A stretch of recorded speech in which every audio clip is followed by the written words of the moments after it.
welcome to the podcast. This is my second attempt to try to get this thing off the ground. I took some time off to kind of get myself straight. What I hope to do with this channel is to kind of bring my perspective to things. We're gonna talk about some sports. We're gonna talk about some comics, comic book movies. But without further ado, I'm gonna play the intro, and then we're gonna get started. Welcome to Super Blerd Bros, the greatest nerd podcast in the multiverse.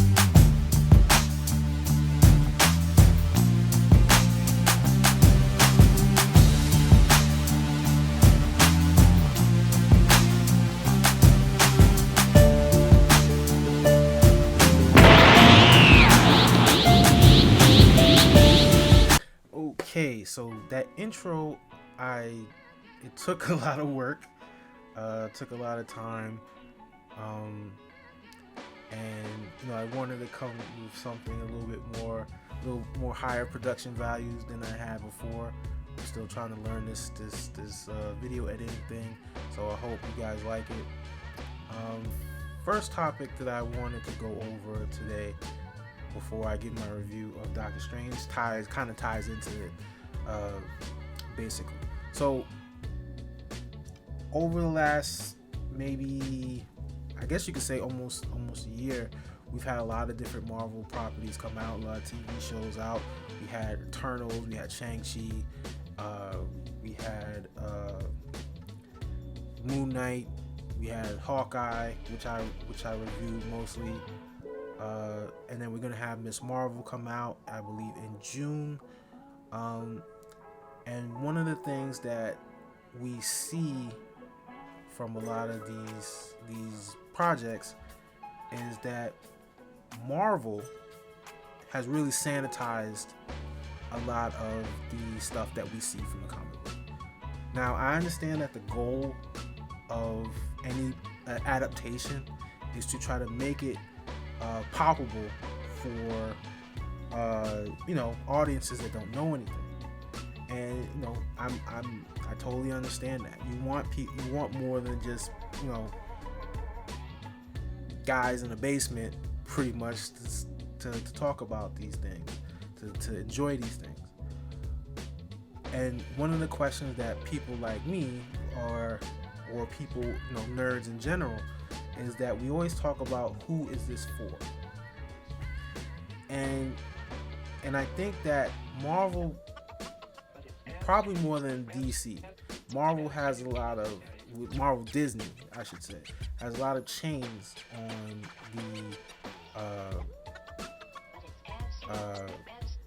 the directors that they have. Sam Raimi, he just had Doctor Strange come out, spoke about it. I hope I'm not butchering his name. Taiki Waititi talked about his experience making Thor Ragnarok. Let a lot of directors go, like promising directors go. And Edward Wright, who I was very disappointed that he wasn't able to make Ant-Man. He's one of my, I love Hot Fuzz. I love Shaun of the Dead. Those are some of my favorite movies. So I was really disappointed about that. Ava DuVernay, she wasn't able to, she dropped out of making Black Panther. The point of it, of this conversation, is that I feel like Marvel's just not hitting like it used to. Maybe it's burnout. Maybe it's burnout off of the stuff that we see every day, and things that often, there's TV shows, there's movies. Every year there's about, especially even more so now since the pandemic is sort of weighing down. But it feels like it's becoming more like, they're just spitting them out and not really taking as much thought as they could. Now, I'm not saying that the directors or writers are lazy or anything like that, but I think that they are putting them out in a lot simpler forms and not addressing the complexities of the projects. Like they're focusing on one thing that they can kind of wrap their head around, and then putting it out. Moon Knight suffers that, but Moon Knight suffered from this sort of, they were focusing on his mental aspects more so than anything else. And with the idea is that there's no determining whether they're going to continue the series, which, like I said, I don't know how they determine if they're going to have a season 2 or what. What is the determining factor? What is the barometer that they use? So it's hard to really tell what they're thinking. So if you're gonna make one season or something, I feel you should kind of tie it up a little better. And I don't feel like Moon Knight did that.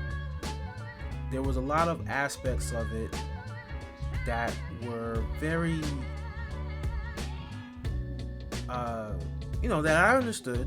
The race swap of the character of Marlene and putting in Layla. Like, it makes perfect sense to me, because the idea is that a lot of these properties were just made with just white dudes and white women in these roles where there's no real representation of anything, and they are based off of previous projects like the Shadow, the Spider, those pulp heroes that are the same, more of the same. So adding there was no reasoning behind why Marlene had to be a white woman just because she's in the comic book, because it doesn't make sense. And having her as some the daughter of some grave robbing archaeologist is sort of not what we want to do in 2022. So I'm totally on board with that change. Making Stephen Grant, instead of the rich playboy, making him just a regular dude that sells gift shop. Yeah, he's a gift shop. So that I'm totally on board. Well, I wasn't totally on board, but I could rock with it. But then they try to cheat, where he blacks out, and you totally don't see any of the fight scenes. Like watching the show in the beginning, I try to give them the creators a benefit of the doubt, where there's something that was going to lead into something else, and they cheated and had him black out, and you only see the aftermath. You don't see what happened. And one of the drawing points of Moon Knight is he's a character that is violent, and sometimes he revels in that violence, and sometimes he tries to avoid that violence, but it's a tightrope that he has to walk. And that's what separates him from a character like Batman, where Batman has sort of rules and ethics and sort of a standard. Moon Knight does not have that. So they kind of took that away from you. Now, it was okay when they were trying to solve a mystery about what was going on with him, but after a while it got a little tedious. Like, Steven started getting a little tedious, and Oscar Isaac was very he was probably what was carrying the show for me personally. Now, to the larger point is they kind of, I felt watching the show, I kind of felt cheated, because we didn't see the action that we should have saw and with the Moon Knight character. We barely saw Moon Knight as a character at all, in costume, and I would be okay with it if we got a little bit more. Like 6 episodes was not enough to sort of tell the story. Maybe one more episode, or if they had better action scenes to sort of balance the story aspects of it. Now, like the best episode was episode 5, and it was very good because it told a story about what makes him who he is, and it told it in such a way where it was compelling. But then you get to the next episode, and the Moon Knight character is again marginalized in a different sense than he was before, because what we got was they brought in another character. The character of Layla gets superpowers, and superpowers, not just superpowers in general. She gets superpowers like similar to Moon Knight's, and that I have a problem with, because, and not so much that they put a female character in it. Sometimes things are not what you're doing, it's how you're doing it. Now, I have no problem giving Layla, the character Layla, agency, because I was digging her character. Like, she felt vital to the plot. She was she was helpful. She had agency, and she wasn't just there as a prop, which I enjoy, from female characters. But the problem is, you sort of have and I hate saying this stuff, but it's like I feel like you have an agenda into what you're trying to do, and make her a superhero because you wanted her to be Egyptian. And I have a problem with that because it didn't fit what the story that should have been told, because the character is called Moon Knight, and the show didn't Moon Knight enough. So it was something that they often do in TV shows, where what they have been doing is where they're trying to sort of balance the scales, which I completely understand. A lot of even today, there's not that many black characters in Marvel, if you think about it, like actual superhero characters. They're more side characters and bit players, and characters that don't have any strength. Like, they're not on any of the levels of anybody really of any kind of consequence. The most consequential character in Marvel Universe right now are just 2, and they're already connected in the Black Panther and Storm. So I totally understand it from the representation standpoint, but you throw in her character because she's Egyptian, and you make her the same as Moon Knight, which makes him less special. And if that is what you're doing, then I feel like that's bad business.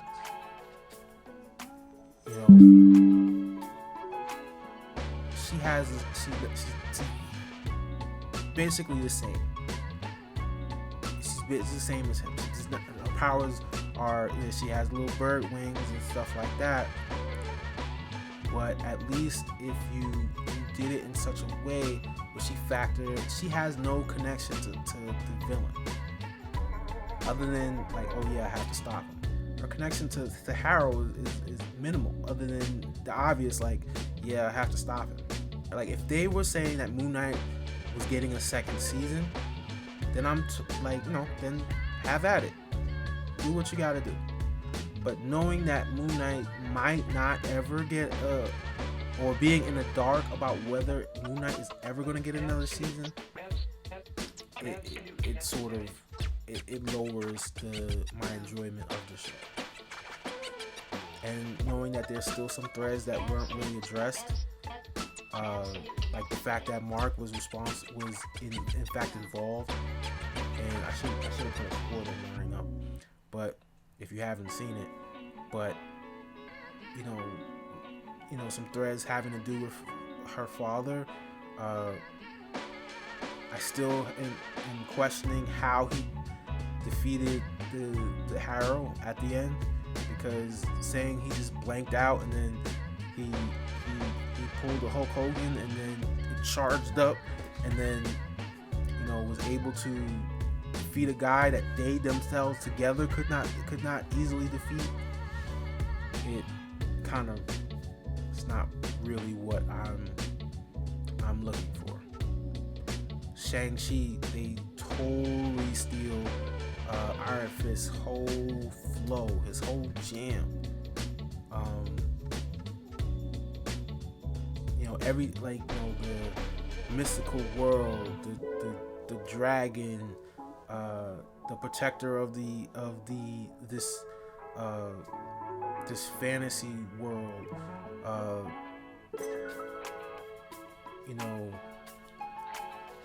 like they took everything from him, which they really didn't need to do. Like I like Shang-Chi, I like the character, the movie wasn't bad, but there was nothing really that separated Shang-Chi from like Iron Fist. And they went more into the mystical aspect of it, but there was something that you could have done in terms of, like it should have been more Enter the Dragon, more Chinese connection, like not this whole mystical world thing where he has to fight a CGI monster. Like sometimes things don't have to end in CGI, and it feels like that is always the end result. We don't see a more, when people say grounded, they mean no powers. When people say epic, that means CGI abound. And I feel like that is not, that's not what I'm looking for. I want to see some more nuance. And I'm sure, and they want to market these things to kids. But when I was a kid, I am a millennial. Whatever that word means, that I'm it. So a lot of my peers and people who've grown up in the same era that I did, we got to see like nuanced TV shows. Now, they weren't blood and guts, they weren't cursing or sex or anything like that, but there was something about it where I'm watching something that's more than what is expected of me. Like watching Batman the Animated Series was something that, it was a joy to watch. And now it's even more of a joy now that I'm adult and I can understand things that, I might have missed when I'm 6 years old. So we have, there's this dumbing down of and simplification. And that's just not in the comic book world or comic superhero movie world. It's all across the board, because things are a lot more nuanced instead of this black and white world. We have if you make a cartoon, it's about a lot of stuff that we see about farting and fart jokes and like lowest common denominator. Or these superhero movies about CGI, CGI monsters, or the whole third act is just like, it's just people talking to green screens. So it's not something that it doesn't have to be.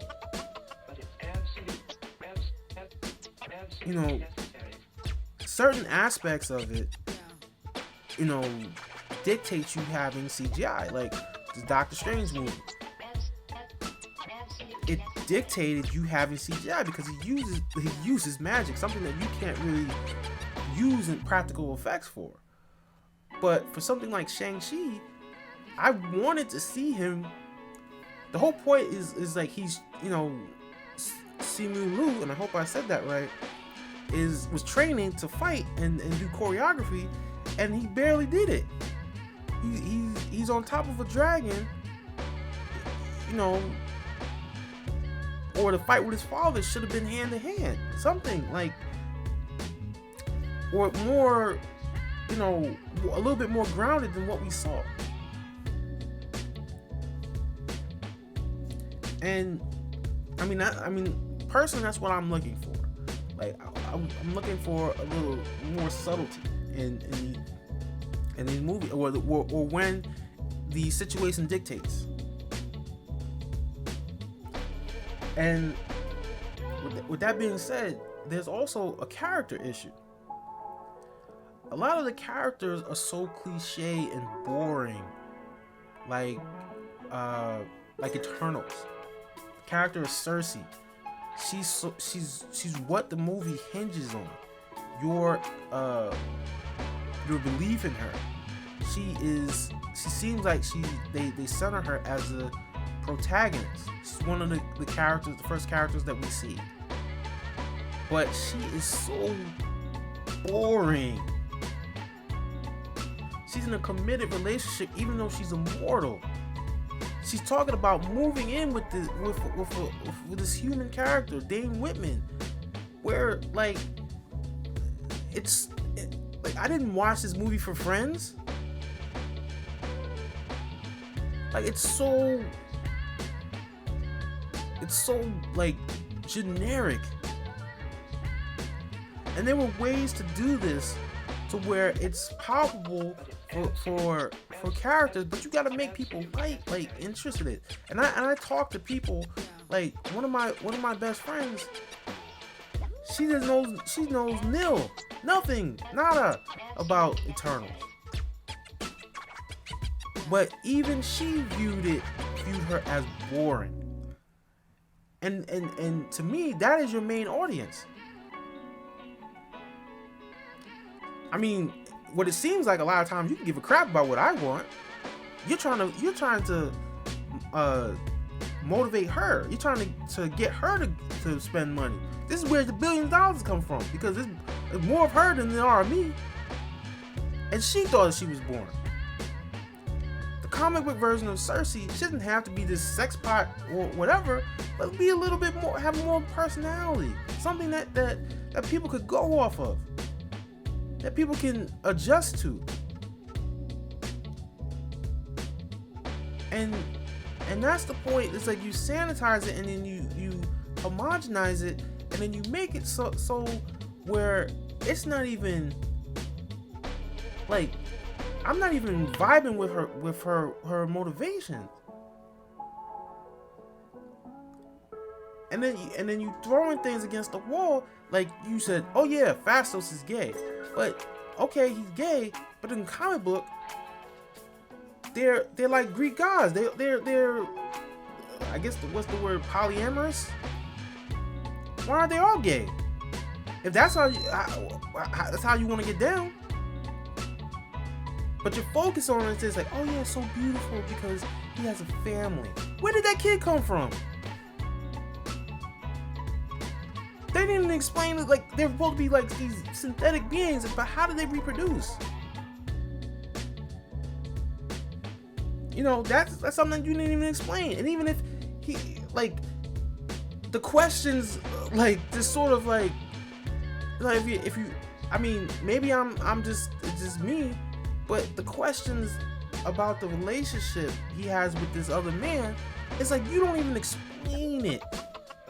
It's just like, yeah, he just has a son. But there's so many deeper implications, because he is a synthetic being. And through this whole time that we've been alive, thousands of years, it's just now in the year of 2021, when this movie came out, he has a son. So you yada yada everything, like the sort of technical aspects or the details of certain things, just so you could have, like, say, yeah, Marvel's progressive, they have a gay character. No, you have to me, it's not having a gay character in the movie that bothers me. It's just how you did it.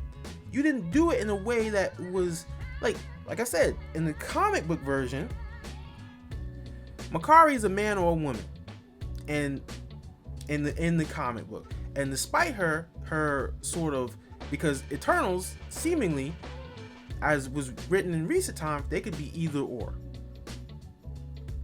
They are still the same person whether they are man or woman, because there's this big huge machine that creates them, and it's earthbound, and the Celestial set it up. Now that's not me making it up. That's in the comic book. Now, despite her being Makari being man or woman, she has a relationship with Cersei. Now, Cersei, it's implied that they sort of have relationships with each other, because they are around each other, they have close proximity to each other. It's only a matter of time that they would have, even synthetic humans would have those urges. So if the comic book is telling you that they are all gay, why didn't you go down that route? You went in this route so you can get clout, but you could have just did it the way it was, the way it is in the comic book. At least that way, Eternals are interesting, because they're, instead of being human, they're alien. And in this instance, they're more interesting. You're giving them something to sort of have a personality that separates them from just as regular people. And it was have an explanation of why they didn't do anything, or where they went when Thanos was around. Now you're making them heroes when they're not even heroes. They're not even close to being heroes. The only heroic character is Icarus, and then you turn him into the villain.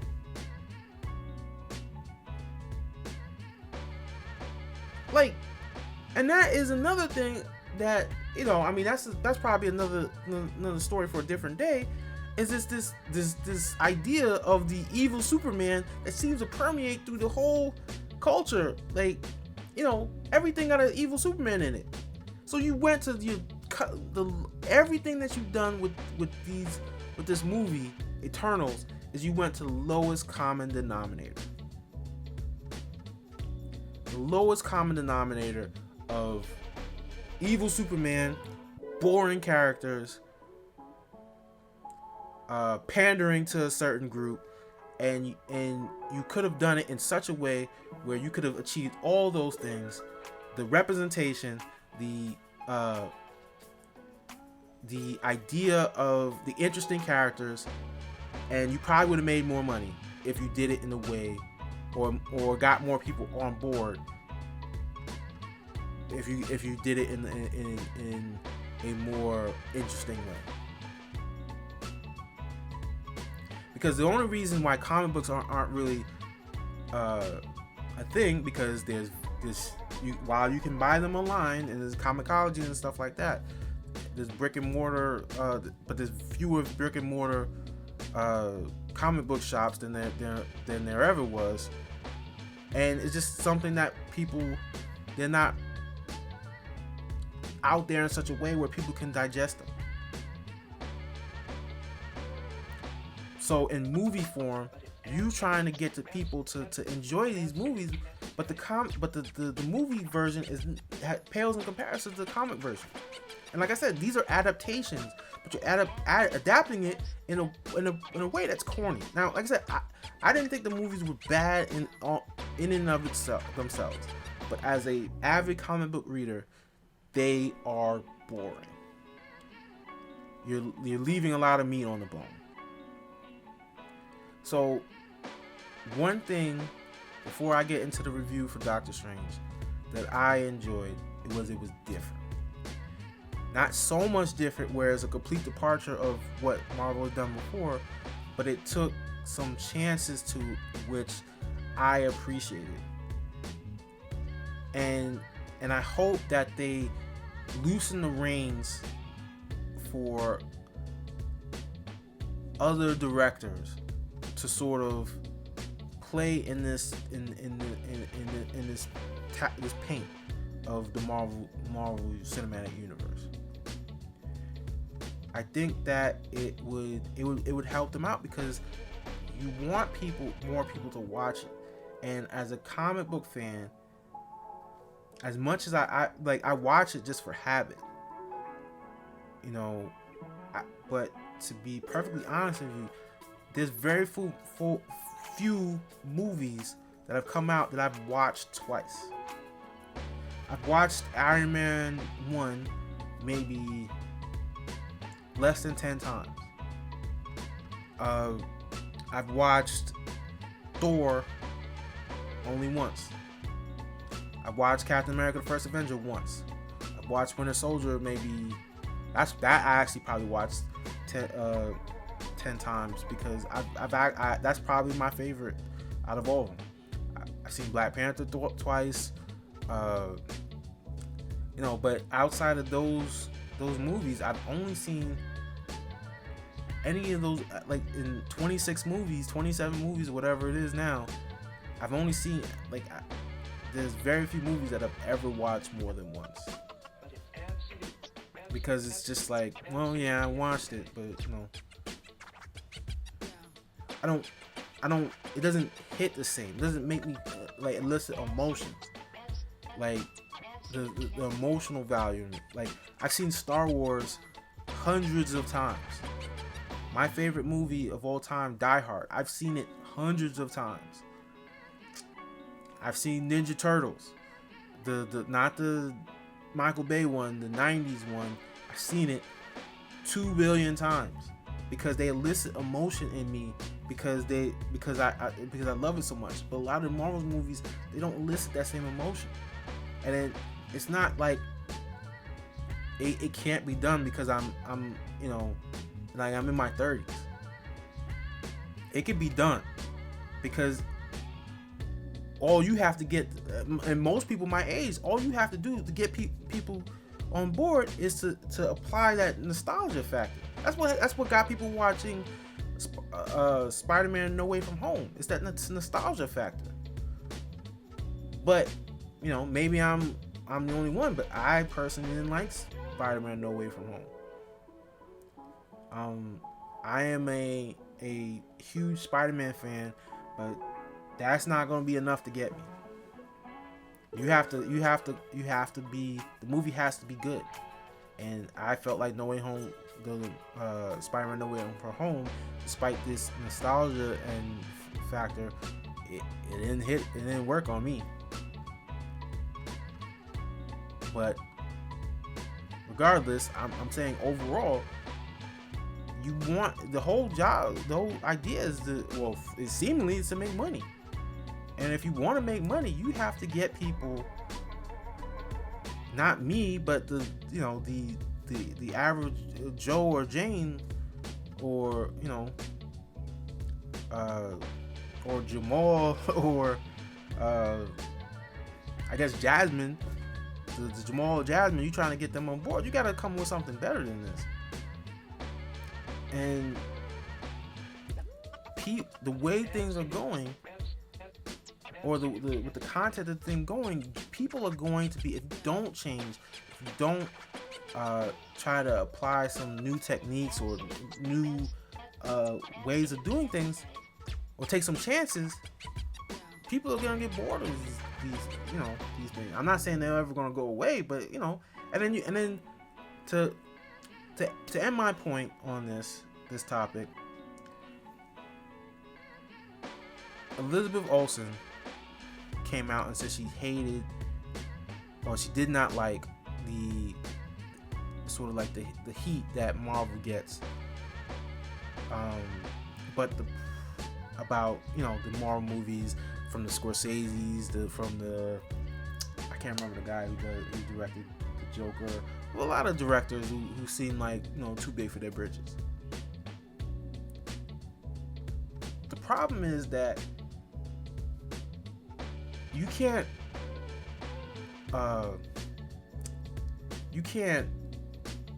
get mad at people for the standard that you set. Like if I act like I'm nothing, then people are gonna think like I'm nothing. And that's why where I look at Marvel movies. Like if you appeal to the lowest common denominator, if you don't try things, you don't try to do anything more than putting a movie out there with the same protagonist, the same common tropes of reckless teen that gets people killed, or fish out of water kind of, fish out of water tropes and chosen one tropes, and the same tropes that you use all over and over and over again for characters that it don't even match up to. Like, what? I don't know. You can't get mad, but that's we'll continue that another point. So I saw Doctor Strange yesterday. I saw it early. I was able to get a theater by myself to where I could just sit down and not have to worry about a baby crying or teenagers or any of that stuff. So I just wanted to go over some of my thoughts and then give a review for it. So stay tuned.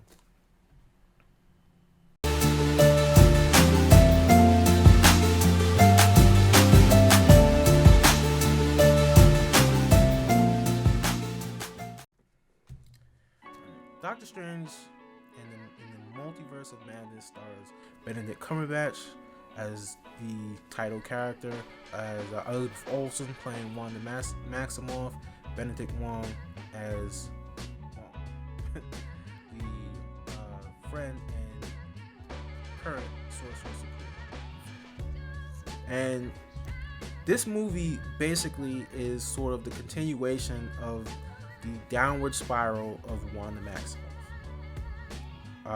What happened in WandaVision is that she created this fantasy world with her and Vision. It fell apart. She had 2 children that she had to give up, and it haunts her. And that is the thrust, and that's where we start in this movie. Now, Doctor Strange, on the other hand, is sort of dealing with, which a lot of the Marvel properties have done, is he's dealing with the aftermath of being snapped out of existence by Thanos. People have moved on. I'm still not a fan of that 5-year time skip thing, because 5 years is a very long time in the world. It's almost too long. No one's gonna love you the same in five years from now. So he's dealing with some things about his happiness, which I like that kind of stuff, where kind of dealing with existential things, and they kind of tie. That's what Marvel Comics is about. They deal with existential stuff, and that ties into the story, and it's something that they have to resolve, not just literally, but also figuratively. So then he encounters this girl, America Chavez, who ends up being the MacGuffin of this movie. Now, I don't mind her being the MacGuffin. I guess that's kind of the cliche thing that you're going to do. But my problem with and I feel like she is one of the characters that she's one of the flaws of the movie. America Chavez in the comic book is, for one, she's lesbian, and they kind of don't mention anything about her being a lesbian other than that she has 2 moms. But she doesn't really resemble the character that is in the comic books, and this is what I was talking about previously, with the sanitization of characters from the comic book. And I know that sometimes you're gonna have to make these executive decisions, but they use the same trope that you used over and over, where a kid, is sort of like, they aren't really capable of taking care of themselves. They almost, like, she's very like generic in the sense that her motivation, she's a scared kid, and then Doctor Strange has to protect her. Where in the comic book, she's more capable than, her screaming when she's got this giant squid. She's probably seen worse stuff. They mentioned in the movie she's seen 72 worlds, alternate worlds. So, that's a lot of world. Like, maybe she said like 5, and she lived out her lives in one of those worlds, and then after a while she had to leave and stuff like that. But 72 worlds that she found, and they explain that she can't control her power, which 72 worlds, you got into 72 worlds and you cannot control your power. That's 72 tries. And it looks like maybe it could be a 10 between her when she loses her parents and when we meet her. That could probably be about 8 to 10 years that she's been doing this. What was she doing when she opened up that portal? What was her life like? And they're probably thinking like, oh yeah, we can do a Marvel TV show later down the road. But it's just like, you could have kind of cleaned it up and made it work, to where, this had an effect on what she, the whole situation that she's encountering now had an effect on, her past.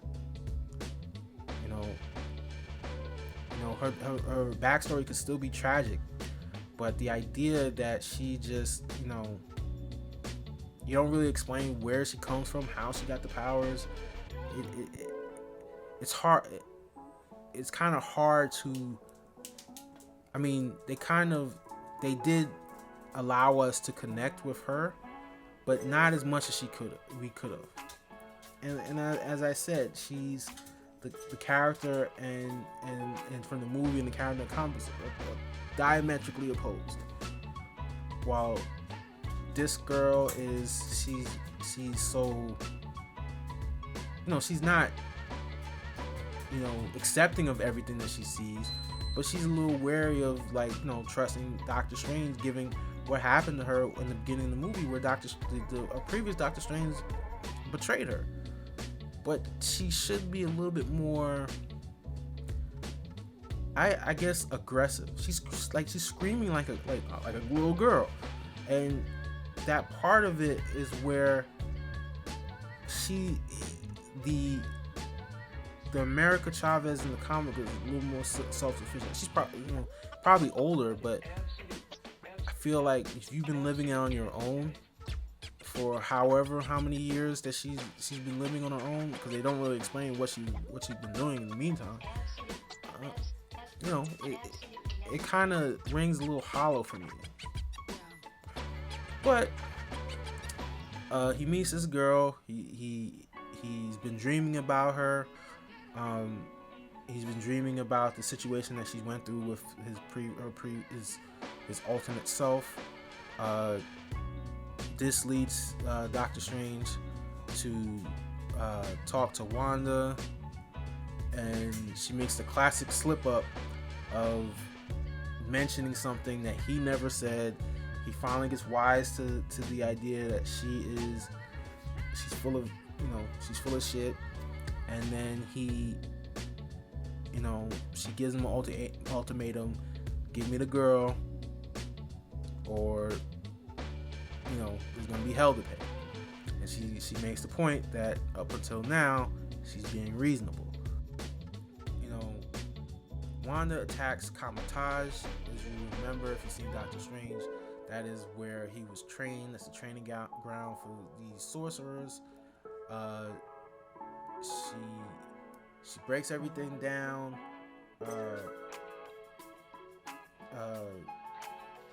Miss America and Doctor Strange are able to escape because America's powers start to activate out of the blue, and they travel through the multiverse. While Wong, the Sorcerer Supreme, is left behind. Then we have them. They end up in a new world. I think it's 829 or something like that. Earth 829. They go seek out his version, the world's version of Doctor Strange, and they meet up with Mordo. Mordo takes him to the Illuminati. Meanwhile, Wong is a prisoner of Wanda, and she's trying to use the Darkhold to figure out a way to get a hold of America. Now, this is the part where there's a cameo from several characters across the Marvel Universe, and I gotta say that it was very surprising who they chose, and also it was a little anticlimactic about their appearances. First of the board, we have Captain Carter, who is the ultimate version of Captain America, complete with jetpack, I guess. We have Black Bolt,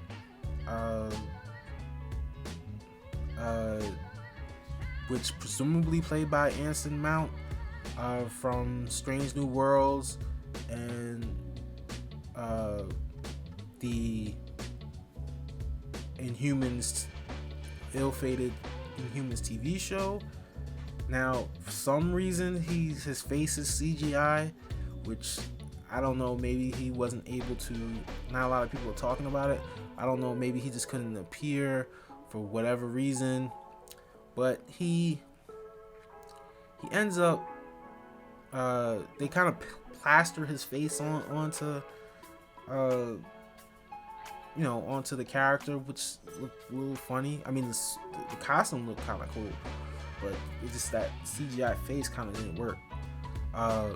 Then we have Captain Marvel, which is Maria Rambeau, the mother of Monica Rambeau, which, it's kind of cool, but I do not like some of the costumes the Marvel Universe has. Like, it looks so generic and plain, and it doesn't look cool. Like, it's so plain. Anyway, then we have the biggest shocker to me, in my opinion, was Reed Richards, played by John Krasinski, which, I know that he's sort of like the fan casted version, but I was impressed by the look, the tone of his voice, the way he spoke. It felt like Reed Richards, and I swear on everything that I love, if he is the choice, they better come 100% with a great Doctor Doom, because I think that to my mind, he is Reed Richards to me, because he looks like it. It works.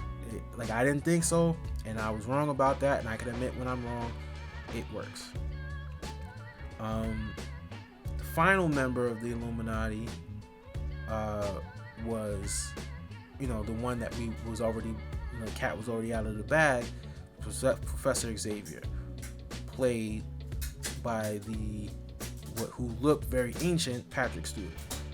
Now, Patrick Stewart is 81, I believe, and he looks every bit of that 81 plus like another 5 years.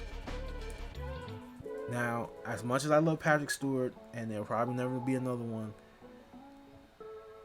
he looked very elderly. Like, his suit didn't even fit him right. It looked like, and they put him into some weird pose,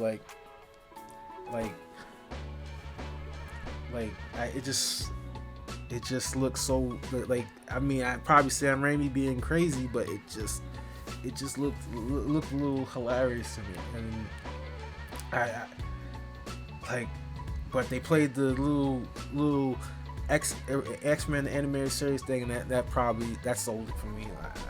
I'm sorry, in that instance I was weak. But they really go over what happened to their versions of Doctor Strange. Find out that he got a hold of the Darkhold. He made some various sacrifices and to beat Thanos, and which kind of brings up more questions than really more questions than probably that should have been raised. But they end up defeating Thanos, and they had to put that Doctor Strange down because he caused an incursion, which if you don't know, incursion is when two universes touch. The Marvel Multiverse is vast, but if you cross over too much, then those two universes can't coexist, and then they crash together and wipe everybody out. And Doctor Strange was responsible for that. Then they posit that they can't trust this Doctor Strange, and they lock him up. Meanwhile, Wanda has learned through the Darkhold and through Wong that she can dream walk and slowly take over the body of an altered version of herself, which, you know, that's a little bit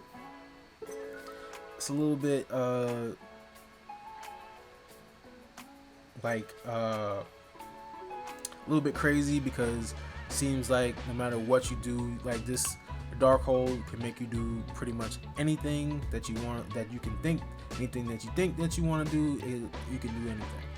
And that's one of the issues that I had with this movie. But what ends up happening is that she takes over the version of herself.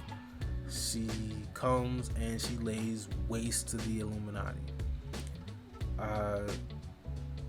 She kills them in such ways, and in such horrible ways, just violent ways, and that is one of the issues that I had with this. And I guess I could understand the train of thought, show that she is how powerful she is.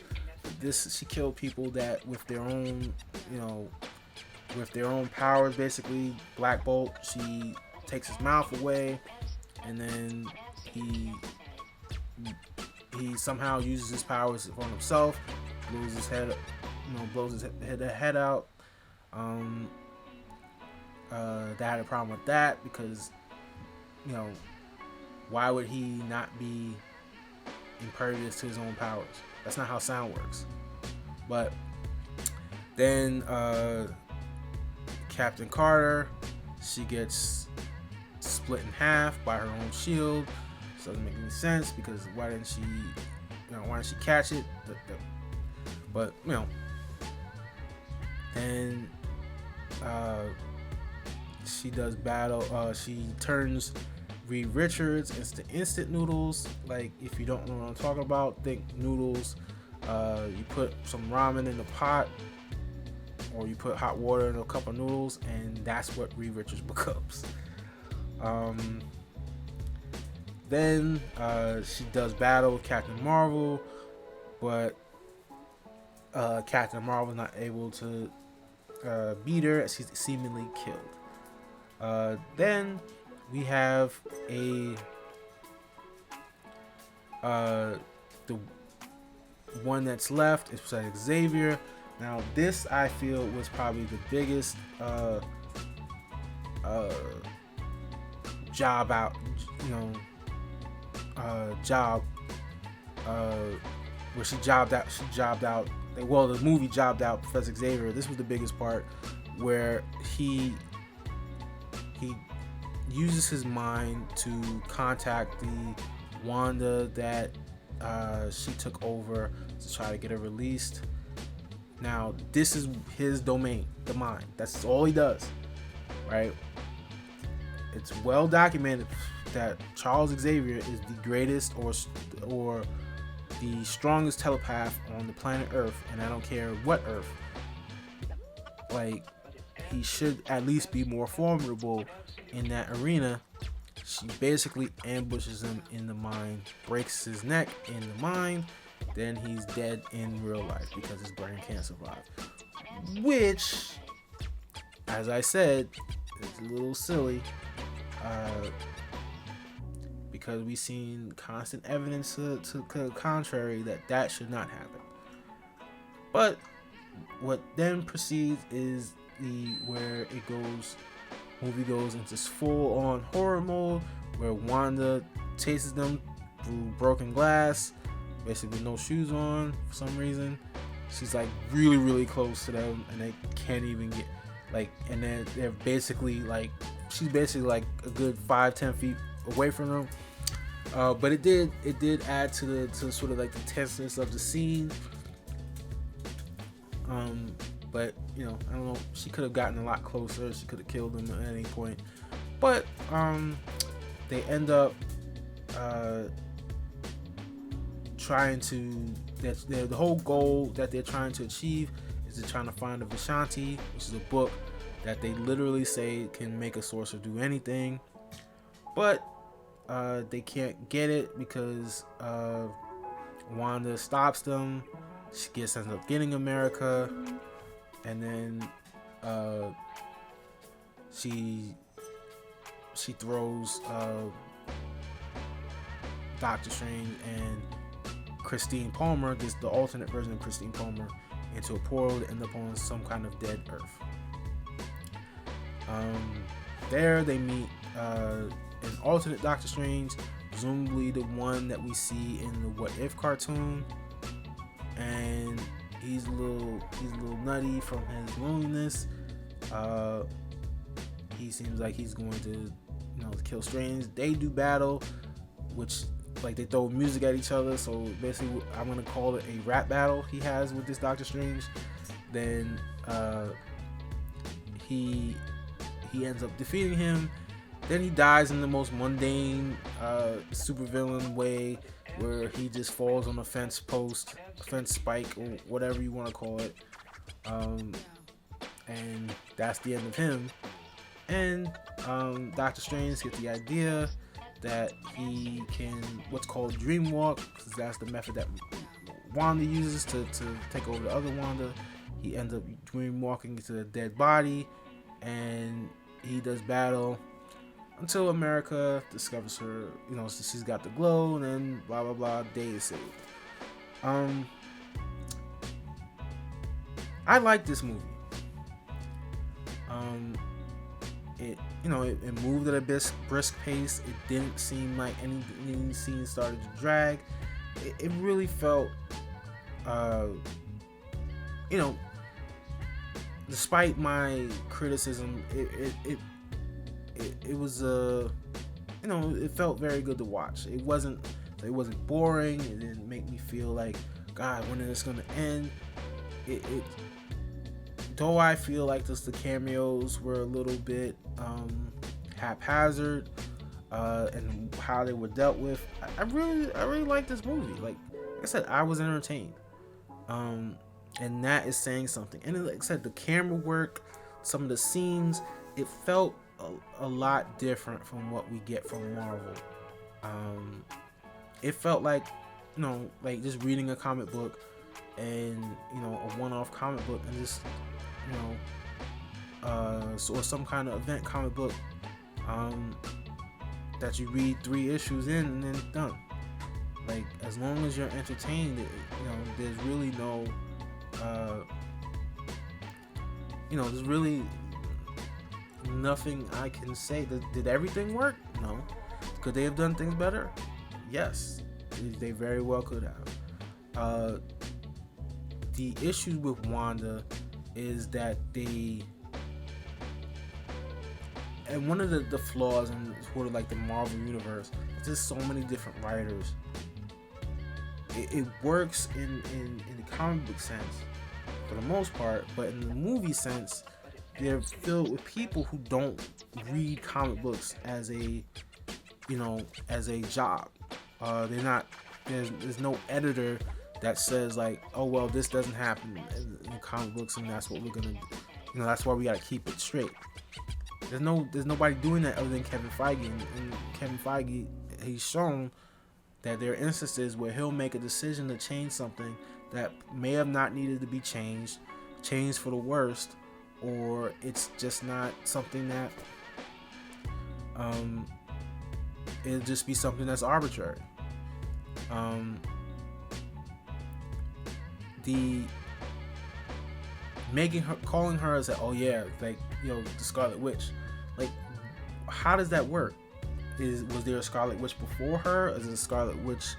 Is there, is Scarlet Witch either is one thing, or is it multiple things? Is it like Buffy the Vampire Slayer, where there's a Slayer every every generation, or was there a Scarlet Witch in the past? What is the meaning of that?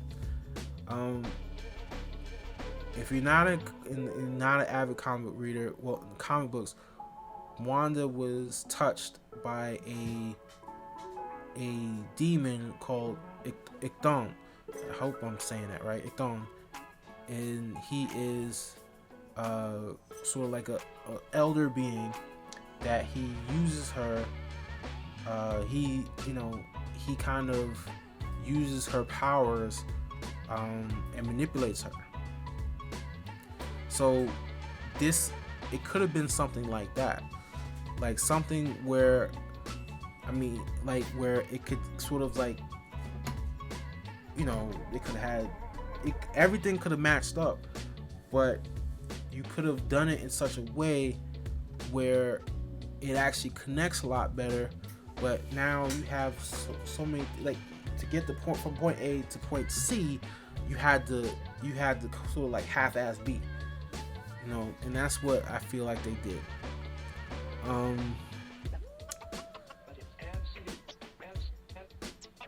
The other thing, and before I end this and just give you the score, they had a couple of end credit things where they make a point that Doctor Strange uses the Darkhold. The Darkhold takes a toll on his user. It's seemingly like it didn't affect him, and then in fact it did. He ends up screaming, get a third eye. But then they do another after credit scene where he meets his ex-wife, played by Charlize Theron, which I feel like is a good choice. And they talk about an incursion, which feels like she is a resident of the Dark Dimension. So it looks like there might be an incursion with that. But it seems like a one-off. A lot of that scene seems really disjointed. I don't know what the editors were thinking about that. They should have flip-flopped it where the end of the movie was clear showing up, and then he gets that third eye, so it has some kind of connection. But I guess it's nitpicking at some point. All in all, like I said, I really enjoyed the movie. I was, it felt, I was very entertained and satisfied with the movie, such as it is. It is a Marvel movie, so there's always gonna be caveats and compromises and stuff like that. But like I said, it was a very, very decent movie. So what the score I'm going to give it is, I'm gonna say it is an 8 out of a possible 10. And I know that Benedict Cumberbatch said he's going to take a break from acting, so we're probably not going to see another Doctor Strange for a while. But if that's where, I'm not in a huge rush to see the movie. I'm just hoping that there's something that we can sort of like stem the tide of waiting for that, because that becomes an issue. But as I said, it was a very decent movie, and will I see it again? I might watch it one more time. But that being said, I'm gonna try to be on and record. I wanted to give a review for Halo, because I have some things to say about that. I'm gonna start reviewing Star Trek Strange New Worlds. I bought a Star Trek shirt for that. But hope everybody is well, and all I want to say is take care of yourselves and each other, and I'll see you next time. Super Blerd Brother 1